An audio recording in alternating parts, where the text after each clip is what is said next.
સ્વાગત છે। આજના વિડીયોમાં આપણે જોઈશું કે લીંબુને આપણે સ્ટોર કઈ રીતના કરવા। અત્યારે શિયાળામાં લીંબુ એકદમ સરસ રસવાળા અને સસ્તા મળતા હોય છે, તો આજે આપણે આ લીંબુનો પાવડર બનાવીશું, જેને તમે સ્ટોર કરી અને આખું વર્ષ સાચવીને રાખી શકો છો અને જ્યારે પણ ઉપયોગમાં લેવું હોય, જ્યારે ઉનાળામાં લીંબુ મોંઘા હોય તો તરત ઉપયોગમાં લઈ શકો છો। અને સાથે જ તેના જે છોતરા છે તેમાંથી આપણે વાસણ ઉટકવાનું સરસ મજાનું લિક્વિડ બનાવીશું, જેથી કંઈ પણ વેસ્ટ નહીં જાય। તો વિડીયો તો તમને પસંદ આવશે। આપણે લીંબુનો પાવડર બનાવીશું। આ પાવડર બનાવવો ખૂબ જ સરળ છે, આમાં ગેસ ચાલુ કરવાની પણ જરૂર નહીં પડે અને આ પાવડરને તમે આખું વરસ સ્ટોર કરીને કાચની બોટલમાં રાખી શકો છો, પણ તેમાં ભીનો હાથ કે ભેજ ન લાગવો જોઈએ, એ ખાસ કરીને ધ્યાન રાખવાનું, તો આખું વરસ ખરાબ નહીં થાય। તો એના માટે અહીં મેં લીંબુ લઈ લીધા છે। હવે લીંબુ કેવા લેવા તે પણ હું તમને જણાવી દઉં। મોટા અને રસવાળા હોય તેવા લીંબુ લેવાના, આવા ઝીણા ઝીણા અને છોતરા વધારે હોય તેવા લીંબુ નહીં લેવાના, એકદમ સરસ રસવાળા હોય તેવા લીંબુ લેવાના। હવે લીંબુને આપણે પહેલાં હાથેથી સહેજ મસળી લઈશું, એટલે અંદરથી રસ એકદમ સરસ નીકળી જાય। આ પ્રીમિક્સ છે તે બનાવવો ખૂબ જ સરળ છે અને તમે આખું વરસ એને સ્ટોર કરીને રાખી શકો છો અને સાવ નાની ઉંમરના બાળકો પણ આરામથી લીંબુ શરબત બનાવી શકશે, એટલી સરળ રીત છે। તો આપણે લીંબુને વચ્ચેથી 2 ફાડા કરી લઈએ। આવી રીતના બધા જ લીંબુને કટ કરી લઈશું। ઉનાળામાં બાળકો ક્યારેક બારેથી રમીને આવે અને તેમને જાતે જો લીંબુ શરબત પીવું હોય તો પણ તે બનાવી શકશે, એટલી સરળ રીત છે। તો અહીં મેં બધા લીંબુના ફાડા કરી લીધા છે। હવે આપણે એક વાટકો લઈને તેમાં લીંબુનો રસ કાઢી લઈશું। તમારી પાસે જો આવી રીતના લીંબુનું રસ નીચોવાનું મશીન ન હોય તો ગળણીમાં તમે રાખીને ગાળી શકો છો, જેથી તેના છોતરા અને બી કંઈ પણ અંદર ન આવે। તો અહીં એવી રીતના લીધેલા બધા જ લીંબુનો રસ મેં કાઢી લીધો છે। હવે આપણે કપના માપથી જોઈએ તો લગભગ 2/3 કપ જે છે તે આખો ભરાઈ ગયો છે। તમે ઘરમાં રહેલી કોઈ પણ વાટકીનું માપ સેટ કરી શકો છો। આ માપ એટલા માટે જરૂરી છે કેમ કે આપણે તેનાથી 4 ગણી સાકર લેવાની છે, એટલે હું માપ બતાવી રહી છું। તો આને આપણે એક પોળા વાસણમાં કે પોળી થાળીમાં નાખી દઈશું અને જે કપ કે જે વાટકીના માપથી તમે લીંબુનો રસ લીધો હોય તે જ કપ અથવા તો વાટકીના માપથી 4 ગણી સાકર લેવાની છે। તમે ખાંડ પણ લઈ શકો છો, પણ ખાંડ કરતાં સાકર વધારે ઠંડક આપે છે અને ખાવામાં પણ વધુ સારી, એટલે અહીં હું સાકર લઈ રહી છું। તો આપણે 4 કપ જેટલી સાકર નાખી દઈશું અને આને આપણે આમ જ રહેવા દેવાની છે। તમને એમ થતું હશે કે આટલી બધી સાકરથી બહુ જ ગળ્યું થઈ જશે, પણ જરાય નહીં થાય, એક્ઝેક્ટ માપે થશે, કેમ કે લીંબુના રસની ખટાશ ખૂબ જ વધારે હોય છે। તો અહીં મેં 4 કપ સાકર નાખી દીધી છે। આને આપણે લીંબુના રસમાં સહેજ આવી રીતે હલાવીને મિક્સ કરી લઈશું। બહુ ચમચીની મદદથી આપણે એકદમ હલાવવાનું નથી, નહીંતર સાકરનું પાણી થવા લાગશે। ખાલી બધી સાકર રસમાં ડૂબી જાય એવી રીતના આપણે હલાવી લઈશું। આમાં ધ્યાન ફક્ત એ જ રાખવાનું છે કે આને તડકે મૂકતા નહીં। જો તડકે મૂકશો તો બધું જ ઓગળીને લિક્વિડ થઈ જશે બધું, એટલે આને પંખા નીચે અથવા તો છાયામાં જ્યાં પવન આવતો હોય એવી જગ્યાએ આપણે આને રાખી મૂકવાનું છે। તો લગભગ 36 કલાક જેવું થયું છે। મેં જ્યારે લીંબુના રસમાં સાકર નાખી સાંજે મેં કર્યું હતું, રાત્રે સૂતી વખતે, તો એ રાત આખી મેં રહેવા દીધી પંખા નીચે। બીજે દિવસે એમને રહેવા દીધું અને એ રાત પણ આખી રાત પંખા નીચે રાખ્યું હતું અને એના પછીના દિવસે હું તમને બપોરે બતાવી રહી છું, એટલે લગભગ 36 કલાક જેવું થઈ ગયું છે અને તમે જોઈ શકો છો કે એકદમ ઘાટો રસો થઈ ગયો છે। તો એક વખત આપણે આને હલાવી લઈશું। આખા દિવસમાં 1 થી 2 વખત આને તમારે હલાવી લેવાનું, નહીતર પછી એટલી જામી જશે સાકર કે તમે ચમચીની મદદથી એને હલાવી પણ નહીં શકો। ધીમે ધીમે લીંબુનો રસ છે તે સાકર બધો શોષી લેશે અને એકદમ ડ્રાય થઈ જશે। તો આવી રીતના હલાવીને ફરીવાર આપણે પોળી કરીને પંખા નીચે રાખી દઈશું। લગભગ 4 દિવસમાં એકદમ સરસ સાકર ડ્રાય થઈ જશે। તો ફરી હું 2 રાત આને રહેવા દઈશ। તો જો ટોટલ 4 રાત મેં આને પંખા નીચે રાખી હતી અને બાકી દિવસના એમ જ તમે ગમે ત્યાં રાખી શકો છો, પંખા નીચે પણ રાખી શકો છો અને એમનેમ પણ રાખી શકો છો।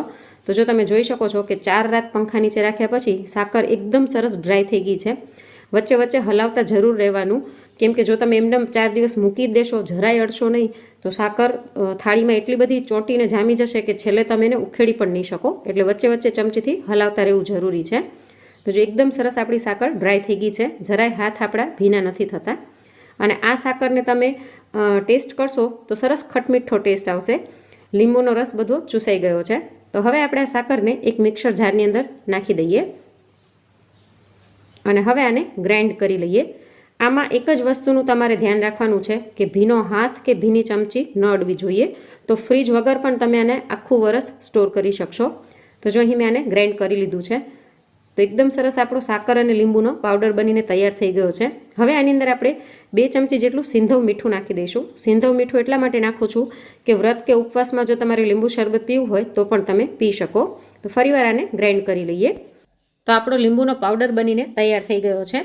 આના આપણે લીંબુ શરબત તો બનાવી જ શકીએ છીએ, પણ તે સિવાય આપણે દાળ શાકમાં પણ આનો ઉપયોગ કરી શકીએ છીએ. કેમ કે દાળમાં કે શાકમાં જ્યાં પણ આપણે લીંબુ કે ખટાશ નાખવાનો હોય તેની સાથે આપણે ગળપણ તો એડ કરવાના જ હોઈએ છીએ. તો આ પાવડરનો ઉપયોગ તમે દાળ શાકમાં પણ કરી શકો છો. અને જ્યારે પણ લીંબુ શરબત બનાવવાની ઈચ્છા થાય તો ફટાફટ ગ્લાસ કેવડો છે એ પ્રમાણે પાવડર નાખી અને પાણી નાખીને મિક્સ કરી લેવાનું, એટલે લીંબુ શરબત બની જશે. તો આ ગ્લાસમાં મેં 1 મોટી ચમચી જેટલો પાવડર નાખ્યો છે. તમે જરૂર મુજબ 1 કે 2 ચમચી નાખી શકો છો. તો ફટાફટ 1 મિનિટની અંદર તમે ઘણા બધા લીંબુ શરબતના ગ્લાસ બનાવી શકો છો. તો હવે આવી રીતના જો તમારે લીંબુનો પાવડર ન બનાવવો હોય અને એમને લીંબુનો રસ સ્ટોર કરવો હોય તો લીંબુનો રસ કાઢી અને તેની અંદર અડધી ચમચી જેટલું મીઠું નાખી દેવાનું. અત્યારે મેં લગભગ 1 વાટકી જેટલો જ લીંબુનો રસ લીધો છે, એટલે મેં અડધી ચમચી જ મીઠું નાખ્યું છે. જો તમારો રસ વધારે હોય તો તમારે મીઠું થોડુંક વધારે એડ કરવાનું. એની અંદર મીઠું પ્રિઝર્વેટિવનું કામ કરશે. અને હવે આ લીંબુના રસને તમે કોઈ પણ બોટલની અંદર ભરીને ફ્રીજમાં સ્ટોર કરીને રાખી શકો છો. જરાય પણ કડવાશ નહીં આવે અને આખું વરસ લીંબુનો રસ આવો ને આવો રહેશે. તો બોટલને મેં ફ્રીજમાં મૂકી દીધી છે. હવે જે આ લીંબુના છોતરા વધ્યા છે એનો ઉપયોગ શું કરવો તે પણ જોઈ લઈએ. તો આ બધા જ છોતરાને આપણે બી સહિત જ કુકરમાં લઈ લઈશું અને આની અંદર 1 લોટા જેટલું પાણી નાખી દઈએ, અથવા તો બધા લીંબુના છોતરા ડૂબે એટલું પાણી નાખી કુકરનું ઢાંકણું બંધ કરીને આની આપણે 5 થી 6 વિસલ વગાડી લઈશું. કેમ કે આપણે એકદમ આને ગાળી નાખવાના છે. તો 5 થી 6 વિસલ થઈ ગઈ છે અને કુકરને મેં ઠંડુ થવા દીધું હતું. ઠંડુ થાય, હાથ અડાડી શકાય એવું, પછી જ આને ઉપયોગ કરવાનો. અને જો છાલ એકદમ સરસ હાથેથી પણ મેશ થઈ જાય છે એટલી ગળી ગઈ છે.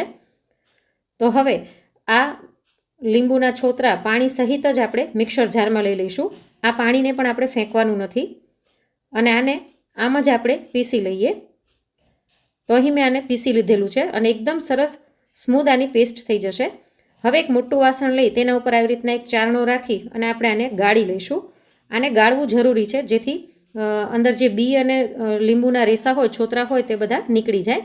અને સાથે મિક્સર જારમાં 1 થી 1.5 ગ્લાસ પાણી નાખીને એ પણ આની અંદર નાખી દઈશું, કેમ કે નહીંતર એકદમ ઘાટો પલ્પ થશે. તો આવી રીતના આને આપણે ગાળીને કાઢી લઈશું.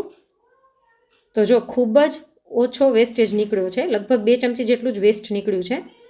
તો આવી રીતના તમે લીંબુના ફોતરા અથવા તો છોતરાનો પણ ઉપયોગ કરી શકો છો. જો એકદમ સરસ ઘાટો પલ્પ બન્યો છે અને એકદમ સ્મૂધ પલ્પ બનીને તૈયાર થયો છે. તો હવે આની અંદર આપણે વાસણ ઉટકવાનું લિક્વિડ જે પણ હોય તમારા ઘરમાં એ અંદર એડ કરવાનું છે. અત્યારે જોઈએ તો આ લગભગ 3 કપ જેટલું લીંબુનો પલ્પ તૈયાર થયો છે છોતરાનો. તો એની સામે 1 કપ જેટલું આપણે ડિશવોશ લિક્વિડ નાખી દઈશું. આવી રીતના કરવાથી આ જે ઘાટો પલ્પ હતો એ થોડોક પાતળો પણ થઈ જશે અને સાથે જ એકદમ સરસ આની સુગંધ આવશે અને આનો ઉપયોગ પણ ખૂબ જ સરસ થશે. તો આવી રીતના બરાબર મિક્સ કરી લીધું છે મેં. અને આનાથી હું તમને વાસણ ક્લીન કરીને પણ બતાવું. મેં અહીં થોડુંક ડીશમાં કાઢી લીધું છે.